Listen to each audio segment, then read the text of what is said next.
गुबगुबीत बाळ दिसणारं किंवा एखादं चब्बी बाळ आहे ते दरवेळेला हेल्दी असेलच असा त्याचा अर्थ होत नाही. भारतामध्ये ओबेसिटीचं प्रमाण किंवा हे भरपूर वाढत आहे किंवा चाइल्डहुड ओबेसिटी येत आहे आणि त्यामागे कारण हेच आहे की आपल्या इटिंग हॅबिट्स खूप चेंज झालेले आहेत. आपण फिजिकल ऍक्टिव्हिटीसाठी मुलांना तेवढा वेळ देतच नाहीये. आधी शाळेतून आल्यानंतर आपण सुद्धा खेळायला जायचो आणि 1 तास ठरलेला असायचा, आपण खेळायचो. कुठलाही खेळ असेल पण तो आउटडोअर खेळ असायचा आणि ज्यामुळे आपली फिजिकल ऍक्टिव्हिटी व्हायची किंवा शाळेत जाताना सुद्धा आपण सायकलवरून जायचो.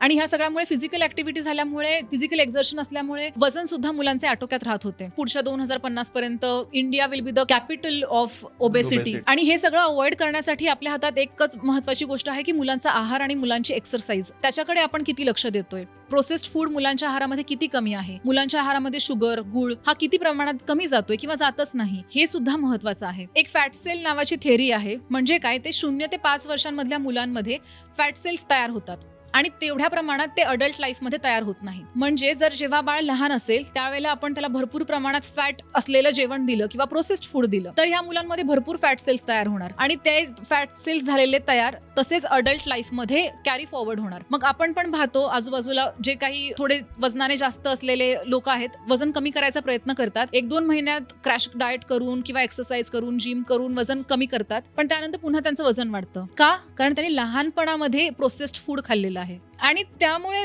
ह्या लहान मुलांची जी काही बेस आहे तो आपल्याला चांगला करणं गरजेचं आहे आणि त्यामुळे ह्या चाइल्डहुड डाएटमध्ये आपल्याला एवढा जास्त इंटरफिअरन्स करावा लागतोय आणि तो करणं देखील गरजेचं आहे.